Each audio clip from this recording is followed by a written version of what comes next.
लग जाती है, तो ये कह के कि हमें क्या लगे, जो करेगा वो भरेगा, जान नहीं छुड़ाई जा सकती। पूरे मुआशरे के मुअस्सर तबके और हर जिम्मेदार शख्स बुराई को रोकने के लिए मैदान अमल में जब आएगा तो फिर सुथरे मुआशरे तश्कील पाएंगे। हुजूर ने इरशाद फरमाया, मन रआ मिनकुम मुनकरन फलयुगय्यिरहु बियदिही फइल्लम यस्तति फबिलिसानिही फइल्लम यस्तति फबिक़ल्बिही वज़ालिका अदअफुल ईमान। फरमाया, तुम में से अगर कोई शख्स बुराई होते देखे तो वो हाथ से रोके, हाथ से नहीं रोक सकता तो जुबान से रोके, ये ताकत भी नहीं है तो फिर दिल से बुरा जाने, और ये सबसे कमजोर तरीन ईमान की अलामत है। लेकिन हम दिल से भी बुरा ना जाने, हम गुंडे बदमाश और बुराई को फैलाने वाले को झुक झुक के सलामियां पेश कर रहे हों तो मुआशरतों में कभी भी पाकीज़गियां नहीं आ सकती। हम रोजाना अपने रब से वादा करते हैं, व नखलाओ व नतरुको मन यफजुरुक, ये दुआए कुनूत में रोज पढ़ते हैं, ऐ अल्लाह जो तेरे हुक्मों का बागी होगा हमारा उससे कोई ताल्लुक नहीं होगा।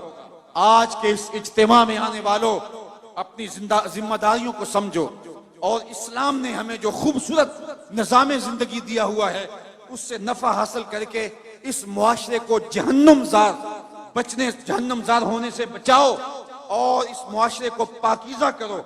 आज ही हम यहाँ निकल रहे थे तो इतनी बच्चियों के जहेज के हवाले से बात हुई तो मुझे एक दोस्त कहने लगा कि मुझे एक फोन आया है कि मेरी बेटी जवान है तो वहाँ मेरी बेटी के लिए भी सिफारिश कीजिए।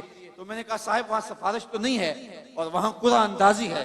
तो एक सूफी शौकत अली कादरी साहब कितनी बेटियों का जहेज देंगे, 100, 50, 2000 कितनी बेटियों के लिए वो जहेज फराहम कर लेंगे।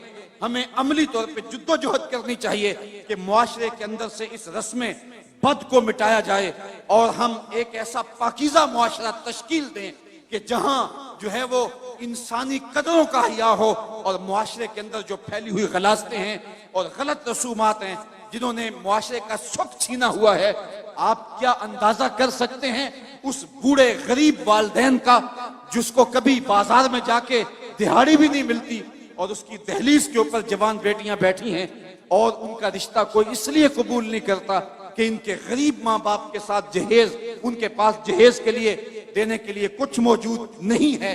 तो वो क्या, किसी ने कहा, किताबे जीस्त का एक और बाप बीत गया, जहेज बन न सका और शबाब बीत गया। आज कितनी बेटियों के शबाब बीत रहे हैं और वो बुढ़ापे की दहलीज में जा रही हैं और बूढ़े माँ बाप जहेज देने की पोजीशन में नहीं है। क्या हम इस जालिमाना रस्म के खिलाफ खड़े नहीं होंगे? सिर्फ हम ये कह देंगे कि हमें क्या लगे, नहीं, मन रहा मिनकुम मुनकरन फलयुगय्यिरहु बियदिही फइल्लम यस्तति फबिलिसानिही फइल्लम यस्तति फबिक़ल्बिही। ये हमारी जिम्मेदारी है कि हम बातिल जो है वो निज़ाम के खिलाफ, बातिल फिक्र के साथ और मुआशरती बुराइयों के खिलाफ पूरी कुव्वत के साथ खड़े होकर के एक पाकीज़ा मुआशरत की तश्कील के लिए कोशा हो जाएं। बेमकसद जिंदगी गुजारने का कोई फायदा नहीं। मोमिन की जिंदगी जिसमें वो खसारे से बच सकता है और कौम को इज्तिमाई खसारे से बचा सकता है, वतवासौ बिल हक का जुमरा है। और उसका एक माना यह भी है कि कुरान के पैगाम को आम किया जाए। आज हमारा इल्ला माशाअल्लाह जो हमारी मजमूई फिक्र है वो कुरान मजीद की फिक्र के इबलाग को छोड़ चुकी है।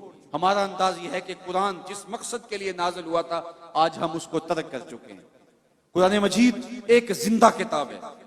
इतना खूबसूरत निसाब किसी कौम के पास नहीं है। नसाबे हयात, नसाबे जिंदगी, मंशूर हयात किसी कौम के पास नहीं है। लेकिन इसके बावजूद आज हम दुनिया के ऊपर रुसवा हो रहे हैं।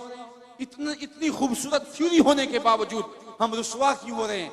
इसलिए कि उस थ्योरी के मुताबिक हमारा प्रैक्टिकल नहीं है, हमारी जिंदगी उस कुरान की तालीमात के मुताबिक नहीं गुजर रही।